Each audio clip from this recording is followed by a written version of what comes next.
And joining us National now to reporter talk about shares what it Simpson's was like death covering is O.J. 10-year senior Simpson. investigative reporter Jim Wale. Jim, you've had decades of experience covering Simpson's trials, both the trial and the chase. What was it like covering these events in real time? You were right there, front row seat. Well, it was one of the highlights of my career covering the news. I was in Los Angeles at the time. I covered him beginning on the day of the murder. I went to the Brentwood house where the townhouse where she was found. Her body was found, and Ron Goldman's body was found. Went from there to O.J. Simpson's house.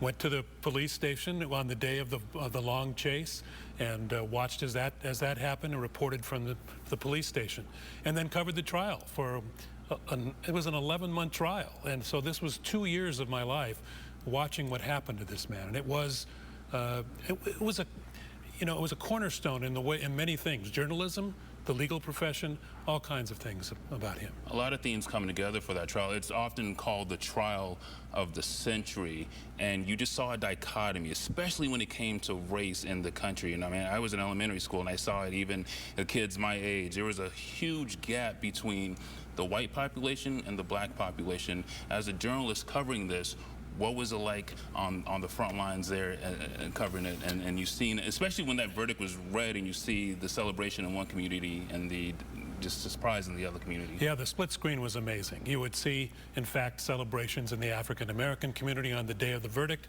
and then you would find in the white community, shock. People were shocked. And I think the press in the courtroom was shocked because the evidence, the new DNA evidence, the evidence of what was found in O.J.'s car and what was found in O.J.'s house, all pointed to him as the murderer. So, it was a surprise. What Johnny Cochran, the attorney for O.J. Simpson, and his dream team did was that they put the L.A. Police Department on trial. Yeah. And in fact, they were found guilty.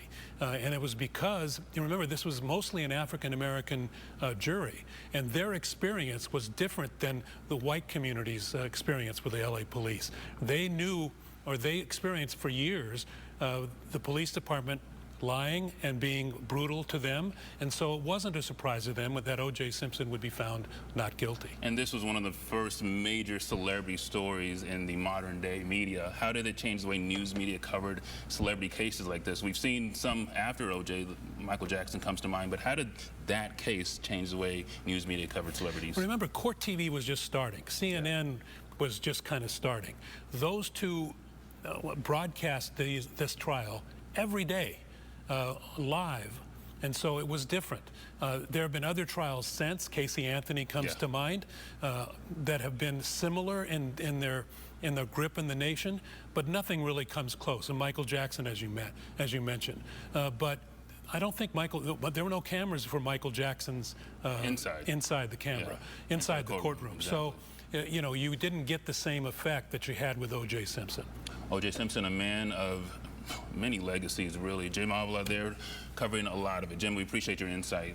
Viewers with our free mobile app learned about O.J. Simpson's death from our breaking news alerts. To get real-time news on your smartphone or tablet, just download our app from the App Store.